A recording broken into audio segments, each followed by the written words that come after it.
आज की कथा बड़ी ही दिलचस्प और सीख देने वाली है, तो बने रहिएगा अंत तक। बहुत समय पहले काशी को शिक्षा की नगरी के नाम से जाना जाता था। उस समय यह परंपरा होती थी कि प्रत्येक बालक जो ब्राह्मण के घर में जन्म लेता था, उसे काशी जाकर वेदादि शास्त्रों का अध्ययन करना होता था। तभी वह कर्मकांड आदि पुरोहिताई के कार्य करने के योग्य होता था।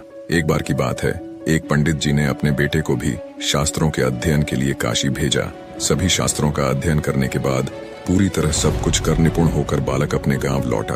बेटे की आने की खुशी में पंडित जी ने एक भव्य उत्सव का आयोजन करवाया, जिसमें ज्ञान चर्चा का विषय भी रखा गया। उसमें नए पंडित जी को शास्त्रोक्त तरीके से ग्रामवासियों की समस्याओं का समाधान करना था। सभी लोगों ने तरह तरह के प्रश्न पूछे। लगभग सभी प्रश्नों के जवाब नए नए शास्त्र झाता बने पंडित जी ने अच्छे से पूरी व्याख्या के साथ दिए। सभी गांव वाले उससे बहुत प्रभावित हुए और उसकी प्रशंसा करने लगे। इतने में एक बूढ़ा किसान सामने आया और उसने पूछा, महोदय, क्या मैं भी कुछ पूछूं? तो पंडित जी ने पूरे विश्वास के साथ कहा, हाँ, क्यों नहीं, ये सभा, ये प्रोग्राम इसलिए तो है। किसान बोला, ठीक है, तो बताइए, पाप का गुरु कौन है? पंडित जी ने अपने विवेक पर जोर दिया, परंतु इसका उत्तर नहीं मिला। सोचा, बहुत से गुरुओं के बारे में सुना है, पर यह पाप का गुरु किस खेत की मूली है, इसके बारे में तो कभी नहीं सुना। लगता है मेरा ज्ञान अभी संपूर्ण नहीं हुआ है। और वह वहीं से वापस काशी को रवाना हो गए। काशी जाकर उन्होंने अपने सभी गुरुओं से पूछा, लेकिन इस प्रश्न का जवाब उन्हें कहीं से नहीं मिला। हताश और निराश होकर इस बार पंडित जी अपने अंतिम गुरु के पास गए तो उन्होंने कहा, वत्स, इसका जवाब तुझे एक पापी ही दे सकता है। पंडित जी की आंखें आशा से चमक उठी। उन्हें लग रहा था कि अब उनको इस प्रश्न का उत्तर मिल जाएगा। उन्होंने तुरंत पूछा, ऐसा पापी कौन है और कहाँ मिलेगा? गुरुदेव बोले, मैं तो किसी पापी को नहीं जानता, लेकिन एक वैश्या है, वह तुम्हारे इस प्रश्न का जवाब दे सकती है। पंडित जी बिना कोई देर किए वैश्या के घर की ओर रवाना हुए। पंडित जी को आता देख वैश्या ने स्वागत में ताना कसते हुए कहा, ज्ञान के साधक आज अज्ञान की सेवा में कैसे? पंडित जी ने स्वाभिमान पूर्वक कहा, हे देवी, मुझे आपसे केवल अपने एक प्रश्न का उत्तर चाहिए और उसका उत्तर केवल तुम ही दे सकती हो, इसलिए तुम्हारे पास आना पड़ा। मुस्कुराते हुए वैश्या बोली, पूछिए महाशय, ऐसा कौन सा प्रश्न है जिसका जवाब केवल मैं ही दे सकती हूँ? पंडित जी बोले, मैं जानना चाहता हूँ कि पाप का गुरु कौन है। वैश्या ठहाका लगाकर हंसी और फिर गंभीर होकर बोली, महाशय, इसके लिए आपको कुछ दिन यहाँ रहना पड़ेगा। अब पंडित जी इस प्रश्न के उत्तर में पहले ही काफी भटक चुके थे, इसलिए उन्होंने वैश्या की बात मानकर वहाँ रहना स्वीकार कर लिया।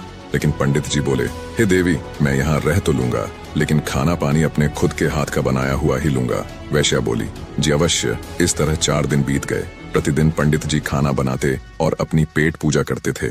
आखिर परेशान होकर पंडित जी ने वैश्या से पूछ ही लिया, हे देवी, मुझे मेरे प्रश्न का जवाब कब मिलेगा? वैश्या बोली, थोड़ा धैर्य धारण कीजिए महोदय, बस 1 दिन की और बात है। उसी दिन पंडित जी का खाने पीने का सामान भी खत्म हो गया। वैश्या का ठिकाना गांव से काफी दूर था। भयंकर गर्मी और चिलचिलाती धूप देखकर पंडित जी ने सोचा, अभी तो बहुत गर्मी है, सूर्य ढल जाएगा, तब शाम को बाजार जाकर सामान लाऊंगा। और भूखे पेट ही काम में लग गए। सुबह से भूखे पंडित जी अपनी पोथियों के पन्ने पलट रहे थे। तभी अचानक वैश्या का आगमन हुआ। वैश्या बोली, पंडित जी, आप अकेले खाना बनाते हैं, कितने परेशान हो जाते हैं। एक काम कीजिए, कल से नहा धोकर आपके लिए खाना मैं ही बना दिया करूंगी। इससे मुझे भी आपकी सेवा का कुछ पुण्य मिल जाएगा और भोजन के साथ दक्षिणा में मैं आपको एक सोने की मुहर दूंगी। पहले तो पंडित जी ने आनाकानी की, किंतु मुफ्त का खाना और साथ में सोने की मुहर का विचार कर वैश्या का प्रस्ताव मान लिया। उसी दिन शाम को वैश्या ने तरह तरह के पकवान बनाए और उसकी सेवा में उपस्थित हुई। भोजन का थाल पंडित जी के सामने परोसा गया, लेकिन जैसे ही पंडित जी ने खाने के लिए अपना हाथ आगे बढ़ाया, वैश्या ने थाल पीछे खींच लिया। वैश्या के इस व्यवहार से पंडित जी क्रोधित हो गए और तिलमिलाकर बोले, ये क्या मजाक है? वैश्या ने विनम्रता पूर्वक कहा, श्रीमान, यही आपके प्रश्न का उत्तर है। पंडित जी, मैं कुछ समझा नहीं। वैश्या ने समझाते हुए कहा, महाशय, क्या केवल स्नान कर लेने मात्र से कोई पवित्र हो जाता है? क्या मेरी अपवित्रता केवल इतनी ही है जो केवल स्नान करके मिटाई जा सकती है? नहीं, लेकिन मुफ्त के भोजन और स्वर्ण मुद्राओं के लोभ में आप अपने वर्षों के नियम को क्षण भर में नष्ट करने के लिए तैयार हो गए। यह लालच ही पाप का गुरु है श्रीमान। पंडित जी को अपना जवाब मिल चुका था। निष्कर्ष, ये लोभ ही है जो हमारी पवित्रता को नष्ट करता है। अब वो किसी भी रूप में हो सकता है, धन दौलत, चाहना आदि आदि। कहा गया है, ये लोभ कोई छोटी चीज नहीं बल्कि काल का पुत्र है, इसलिए इससे जो बच गया वो पार उतर गया।